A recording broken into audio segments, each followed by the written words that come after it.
In Turkey lives the most remarkable painter, Eşref Armağan, an artist born without eyes. No one can call me blind. I can see more with my fingers than sighted people can see with their eyes. Eşref proves that you don't need eyes to see.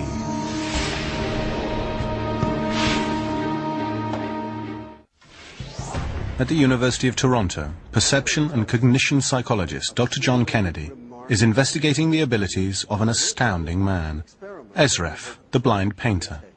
Eşref is a blind man who has been drawing pictures since he was a child. He draws astonishingly well.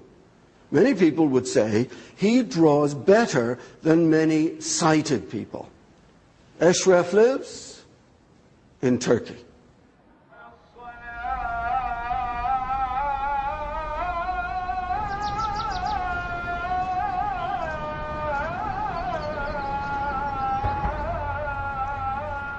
Eşref Armağan has a genetic mutation that caused him to be born without eyes. This seeming defect has given him the most remarkable power. While he paints a landscape he cannot see, this artist is changing everything science has assumed about vision. Eşref has never seen light. Into picture is that I start by imagining shapes that I have already felt. Then I form those shapes into the painting I want to create. I make a plan of the picture completely in my head before I start to draw it.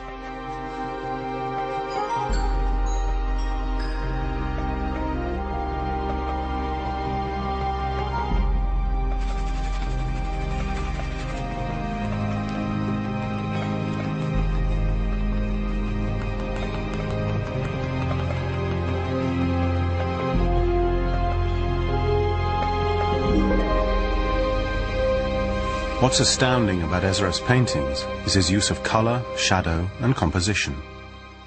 And most importantly, perspective. The way he draws objects receding into the distance. It is not meant to be possible to paint such recognizable and well-composed images without eyes. At Harvard Medical School's Neurology Center, scientists are mystified by Eşref's abilities. They want to scan his brain in order to find out how he does it. Eşref is doing something that we thought was locked in the visual brain and was only possible if you had visual input. And it's the way Eşref grapples with three-dimensional space that has the scientists particularly excited. But Eşref wishes that people would pay more attention to what he paints, not how he can paint. He wants to be known as a great artist in his own right. I want to be remembered as a person who was able to see the world with their fingertips. I want to be remembered for my art.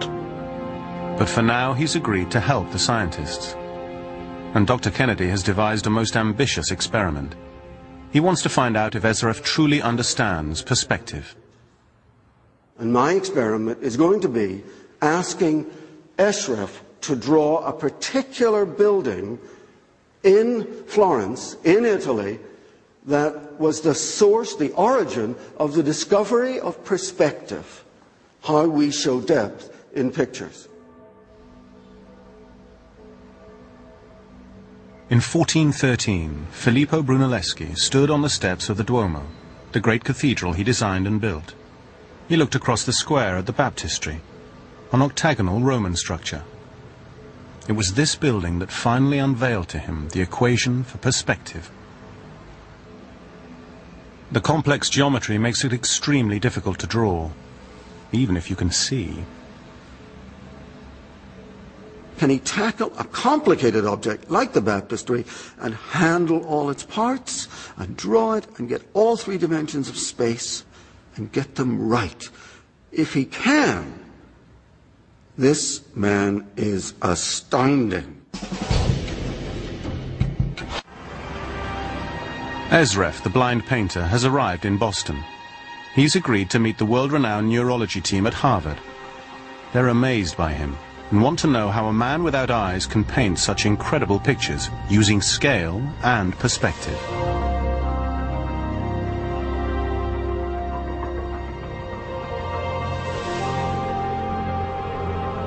Their experiment will involve putting Eşref in an MRI scanner, asking him to draw and observing the activity in his brain. Eşref must remain as still as possible so they can get a clear image of his brain. As he draws a picture, the scientists are riveted by what they see on the monitors. Regions of his brain that shouldn't have any activity due to his blindness react in an extraordinary way. The visual parts of the brain, the ones that for normal-sighted people light up like Christmas trees when we're looking at things, those became alive and excited and incredibly dynamic whenever Eşref was thinking of drawing in perspective. What Eşref's MRI results reveal is something groundbreaking. Eşref's brain shows us that vision involves more than just the information brought in through our eyes. Vision, it turns out, also involves our ability to understand space. Bravo! What Eşref is showing us is that we misunderstood vision.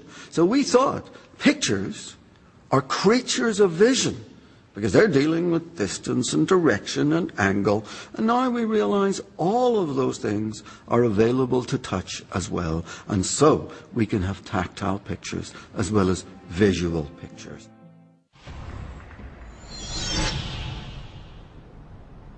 As Wim forges through the frozen wasteland, a blind man from Turkey is going to attempt to outdo Filippo Brunelleschi, the most important architect of the Renaissance. I'm going to ask Eşref to sit here where Brunelleschi was and draw this building. John? Eşref, how are you? How nice to see you. We have so much to do. There is a really interesting building right beside us, and I'm going to ask you to draw it. First, we got to find out the shape of the building. There's the side, right? Then you come to the corner, and then it goes at an angle. Eşref has been given no prior clues about this building. He's entered into this experiment without knowing what he was going to be asked to do.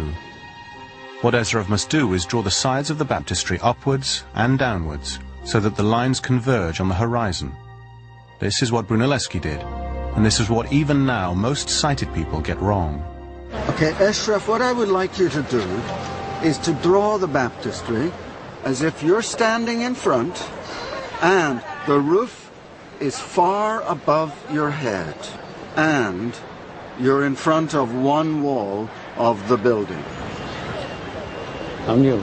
Okay, go for it.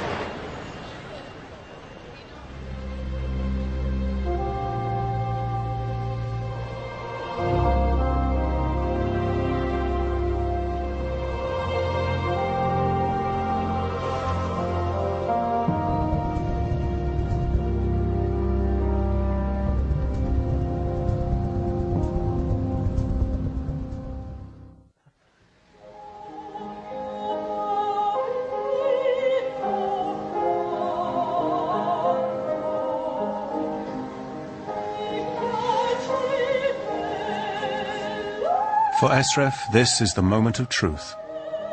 He must draw the bottom two lines converging upward towards the top.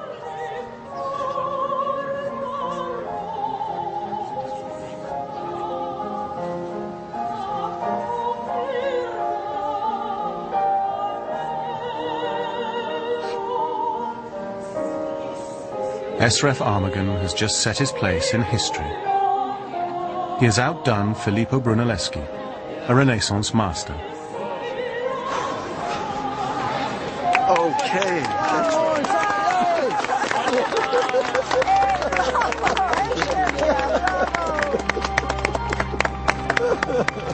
Bravo, bravo ya. Çok iyi yaptın. This is a moment that happened first 600 years ago. The next time it happened was today.